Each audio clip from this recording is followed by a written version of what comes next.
Bon, je fais une vidéo après 5 jours d'essai sur le Oukitel WP55 Pro. Alors, je suis pas youtubeur, hein, je fais ça à l'arrache. C'est que j'ai pas trouvé de vidéo qui parlait de cet appareil. Super avis Amazon. En fait, c'est une vraie merde. Bon, déjà, il a pris la flotte. Je l'ai mis dans l'eau 5 secondes avant de me raser pour rigoler. Le lendemain ou l'après-midi, ouais, l'après-midi, il y avait plein de buée. Et c'est pas des conneries. Attendez, je vais vous montrer. Sur mon autre téléphone. Hop, hop. Bon, ils me le reprennent, hein, ils sont cool. Je l'ai acheté sur un site espagnol à 260 balles. C'était abusé, quoi. J'avais fait des photos avec celui-là et comparé avec celui-là. Bon, c'est correct, mais c'est pas fou. Le gros problème, c'est que les 16 neuvièmes, c'est que 2 millions de pixels.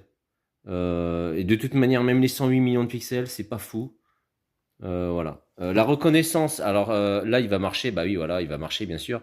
Une grosse galère sur le doigt, là. La reconnaissance, l'empreinte, c'est une galère. La faciale, la reconnaissance faciale, ça va, c'est correct. J'ai que 3 minutes pour faire la vidéo, donc je vais être très rapide. Ça marche pas plus de 3 minutes sur YouTube. Je conseille absolument pas. Pour le même prix, je viens d'acheter ça. Je vais le rendre, hein, d'ailleurs, ils m'ont fait le bon de retour, donc ça c'est cool. Ah oui, on peut pas revenir en arrière comme sur les autres. Ça c'est aussi un point qui est casse-couille. Ici, tu veux revenir en arrière, tu fais ça. Tu veux regarder tes multitâches, tu fais ça. Et tu vas voir tes multitâches. Ici, les multitâches, faut lever, attendre, et hop, et là tu fais ça. Voilà.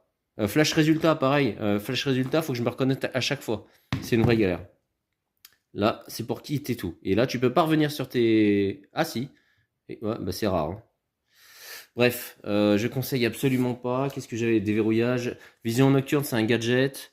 La touche ici, c'est sympa à la rigueur. La touche ici, c'est sympa. On peut mettre trois choses, trois applis. Euh, voilà. En gros, c'est un téléphone de bourrin. Alors moi, je savais que j'achetais une brique, hein. Clairement, il fait 360 grammes, il est lourd. Je l'ai essayé sur une poche de jean. Bon, ça rentre quand même, mais c'est un peu relou. Voilà. La diff, elle est là. Voilà, il n'y a pas photo. Il est aussi IP69, il va dans l'eau, et pourtant il n'y a pas ça. Alors qu'ici, il y a ça, et on se fait chier à chaque fois pour le charger. Alors la batterie, elle dure 2 jours, hein. Clairement, en 2 jours, en grosse utilisation, je l'ai fait. C'est vraiment 2 jours, c'est impressionnant. C'est pour ça que je l'avais acheté à la base. Celui-là durera peut-être pas 2 jours, fera peut-être une journée et demie. Mais c'est pas grave. Franchement, il est insupportable. À utiliser au quotidien, il est insupportable. Par contre, c'est une arme, hein. Tu la jettes, tu prends 350 grammes dans la gueule. Voilà, donc j'arrête la vidéo parce que ça fait 3 minutes. Mais je déconseille fortement le Oukitel. Voilà.